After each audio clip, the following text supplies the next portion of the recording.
This is Phil Potempa, and welcome to another edition of Notoriety.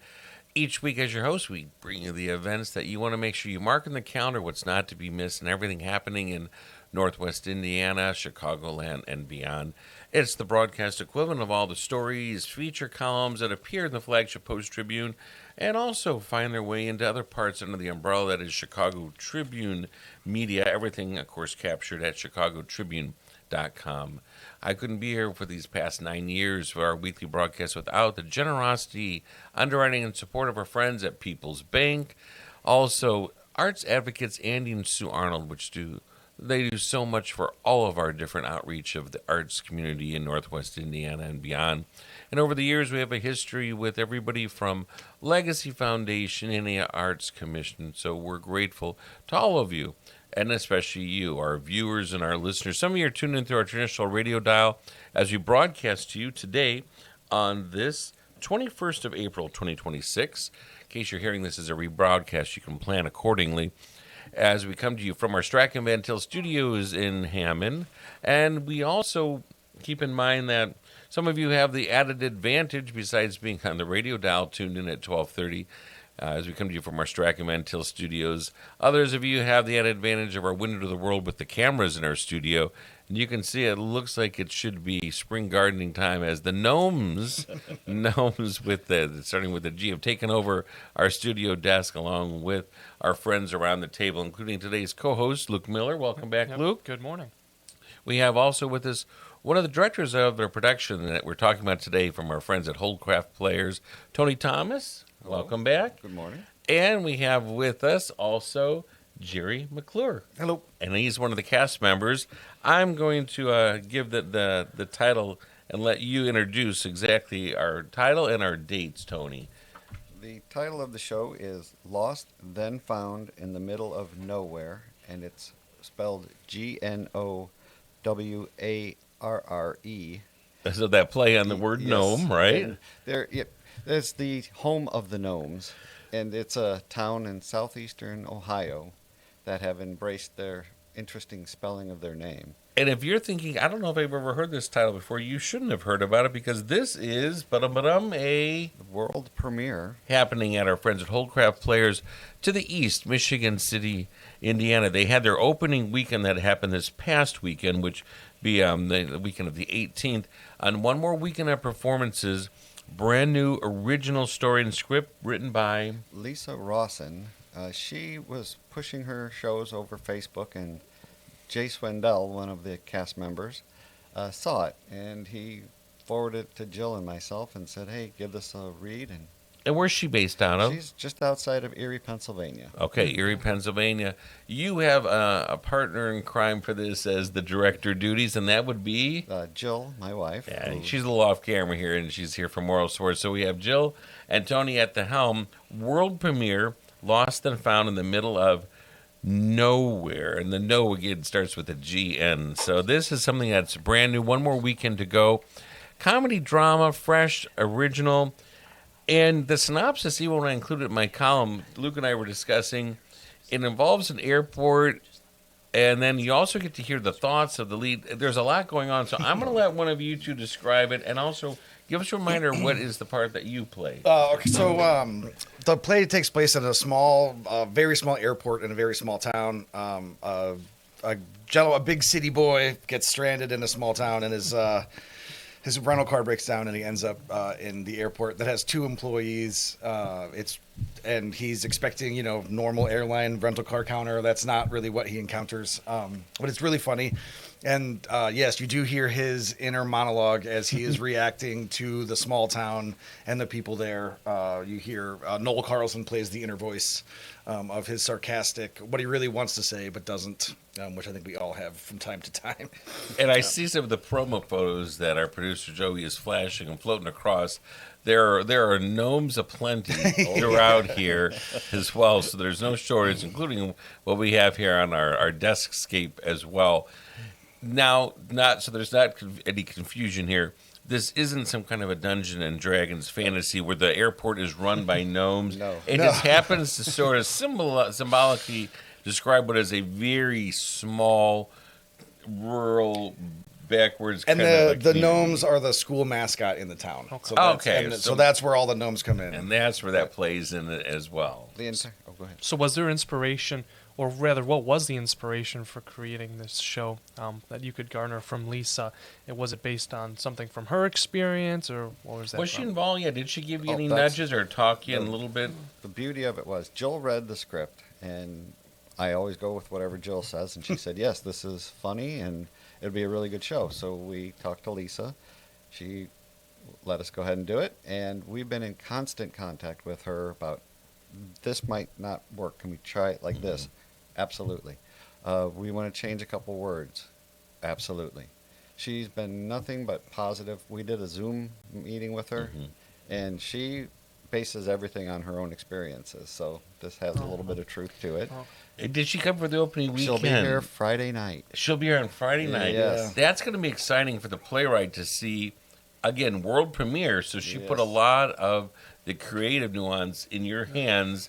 If this shaped and it is the way that she had expected it to come, although you said she helped with some of the fine tuning, and Yes. she was pretty fluid with saying, hey, if it works better this way, go ahead and give it a try. She's been wonderful every time we've had a suggestion. Of course, we're mapping this whole thing. We have no idea. Yeah. She has no idea, really, just except what's in her head.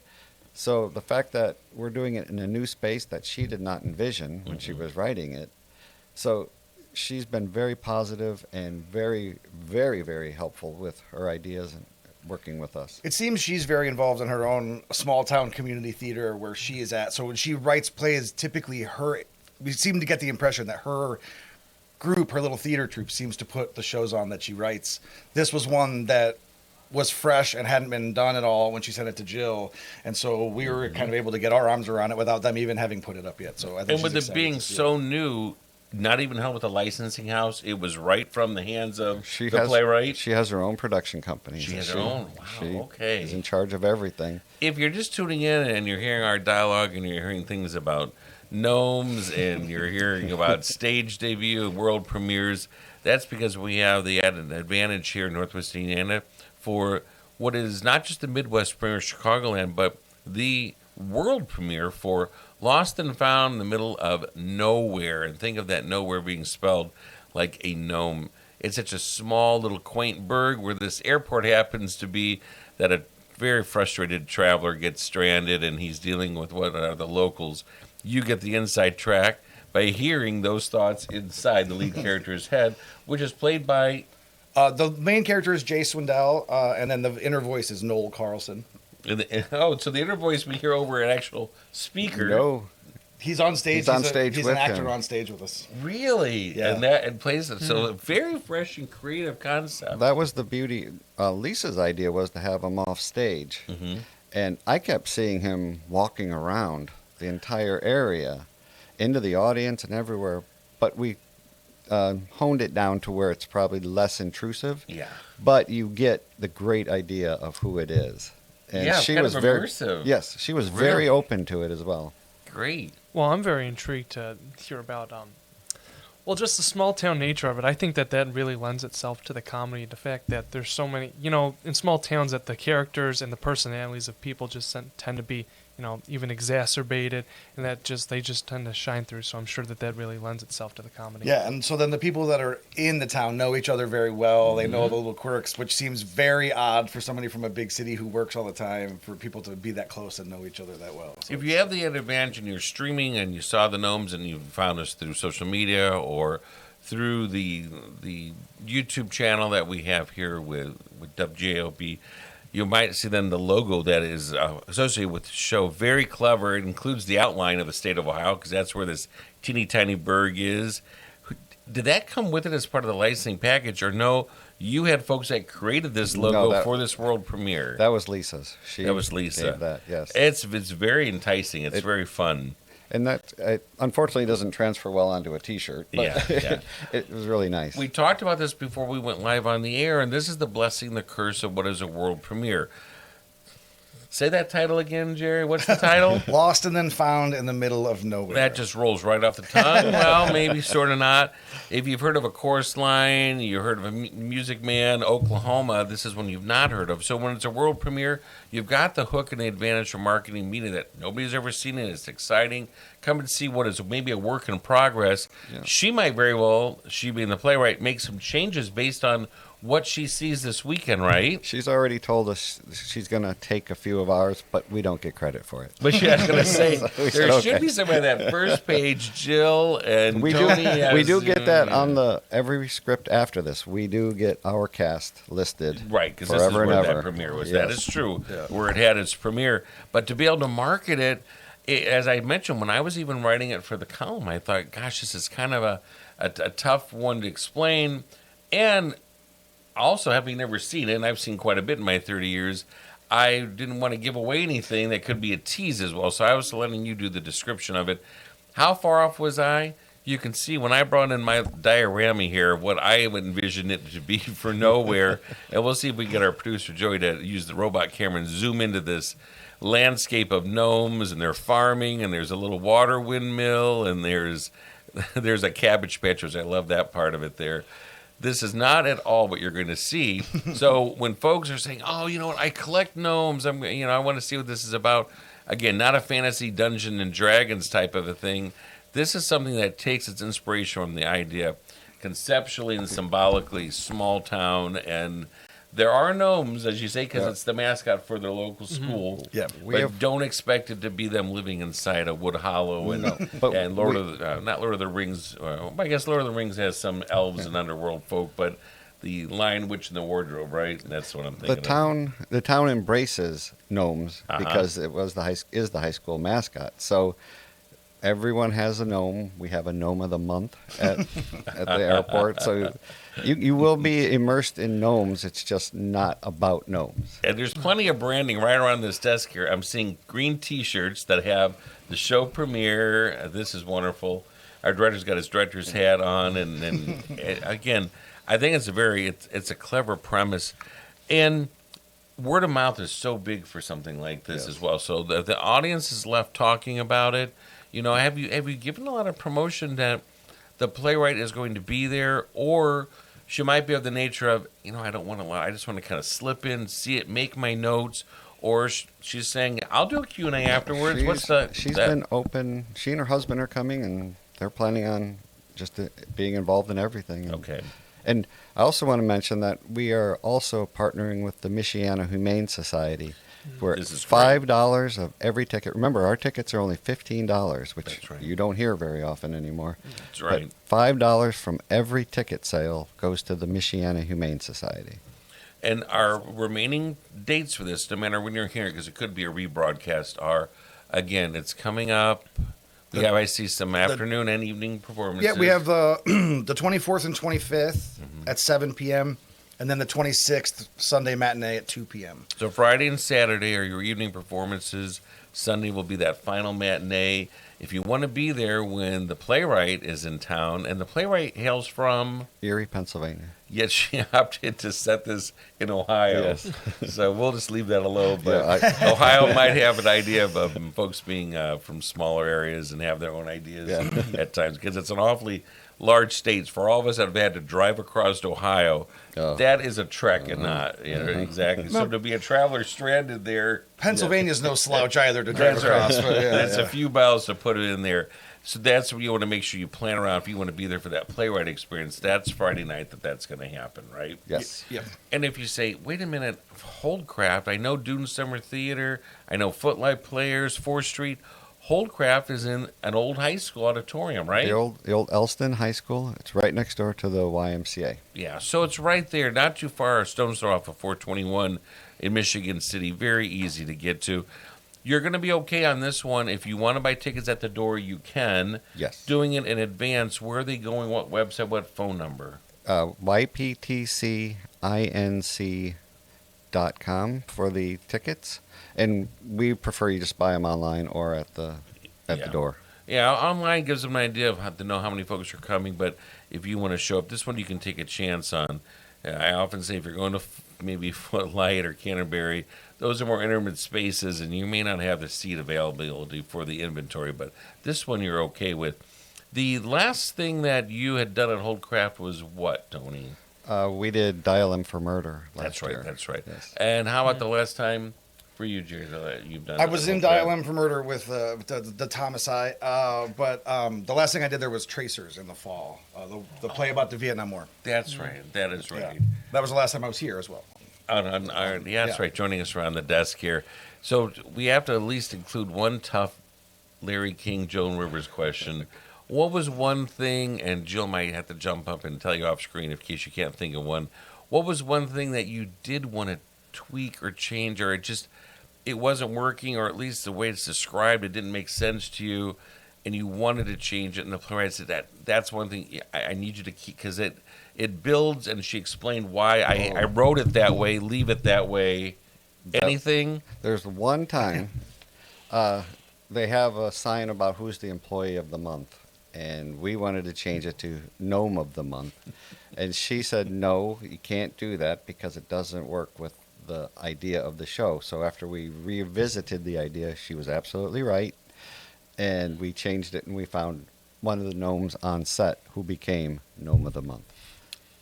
Because the humor there is there's so few employees Yeah, at the there. airport to have employee of the Yeah. month. The humor Oh, there so is. I didn't want to give it away We have because gnomes everywhere. So she Right. was saying it sort of, the joke doesn't really land if there's 30 gnomes on the set. Right, So right. that was Yeah. And I interpret that differently, thinking that anybody in that burg is a gnome because that's the mascot. So, but it would be the folks working there. actually that was part of her idea too, was that anybody could have an employee of the month or gnome of the month. Any place could have a Right. gnome of the month, and then it defeats the purpose of the joke. So, keep it Yes. this way.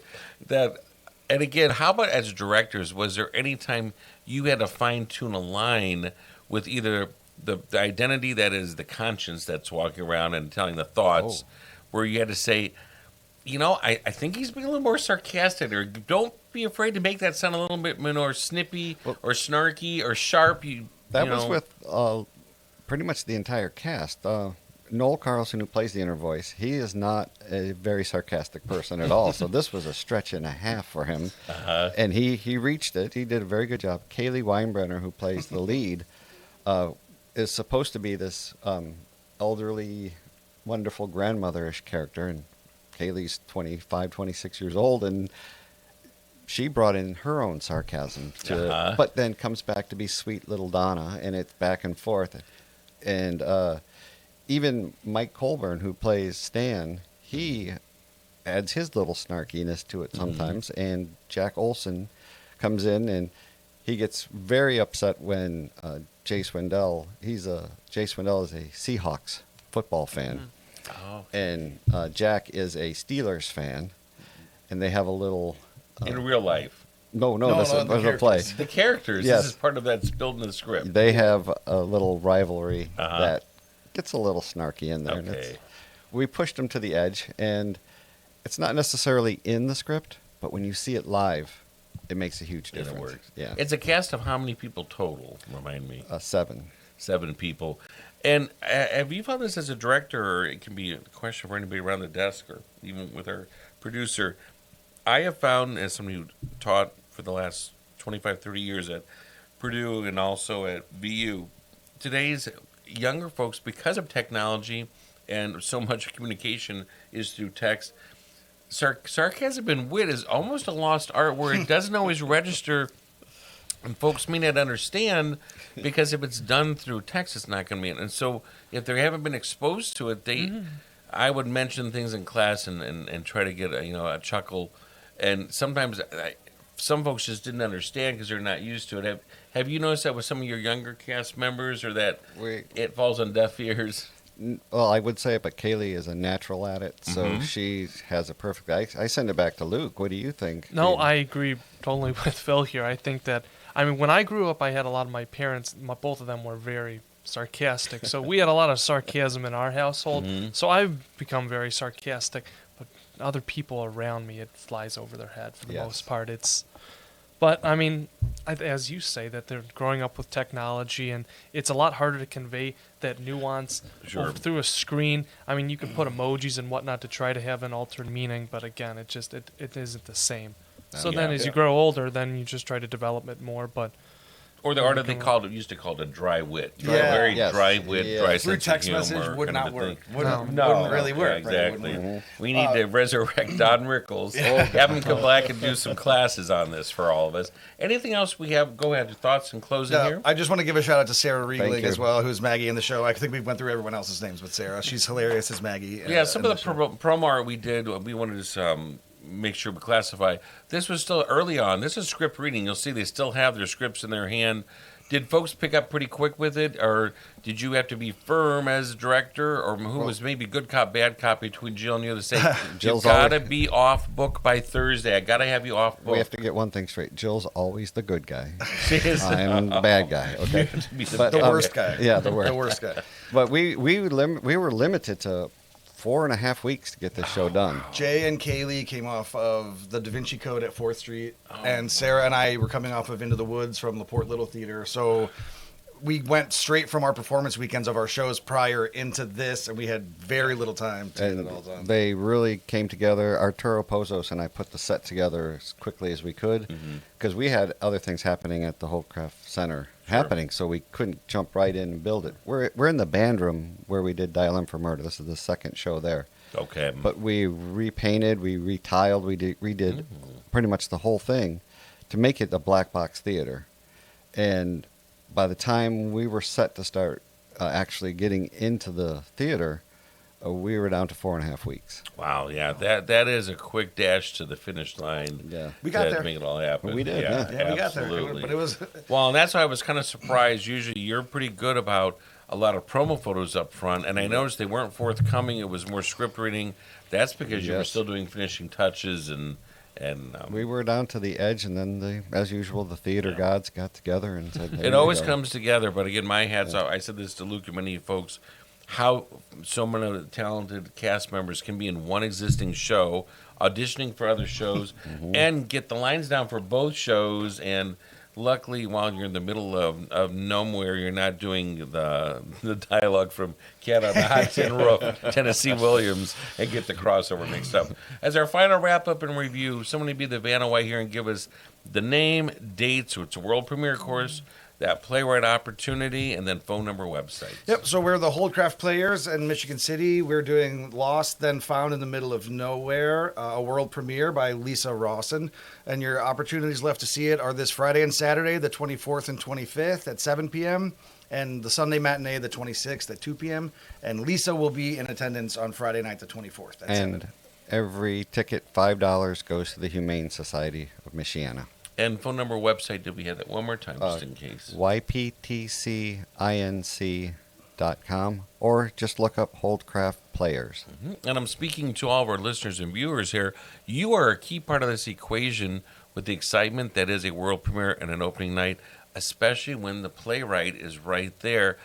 That playwright is going to be gauging this interaction of the audience. What worked, what didn't work, what really seemed like it resonated with them, what seemed like it was an awkward eternity of silence when they thought perhaps there might be laugh or humor or an audience connection. So you can bet that'll all be gauged, and you will be the exciting part of what is the molded crafting of a script that'll be fine-tuned for this brand new world premiere, Lost and Found in the Middle of Nowhere. So we look forward to it being right around the corner. Is there a quick title we need to preview for what's up next with Holdcraft? Jill and I are directing the Susification of Romeo and Juliet for the Young People's Theater. So is this Romeo and Juliet done in a Dr. Seuss type form? Ish. All right. Adjacent. It just means you need to come back and share more of those we will. details. And Yes. great, we love anything for young audiences because they are our future adult audiences. As we just discussed again before we went on the IR, all of our theater seats need to be filled. It's a chance for diversion, for learning, and for a community experience. And art in its original form that happens just that one time when they're taking those bows. No two performances will ever be alike. Thank you so much, gentlemen, for joining us. Thank you. Co-host Luke Miller for being here. Also to Joey for being our producer. We appreciate it. And most of all to you, our viewers and our listeners, for being part of our broadcast of Notoriety. We'll be back again next week. Until then, wherever your morning, afternoon, or evening path may take you, we wish you well.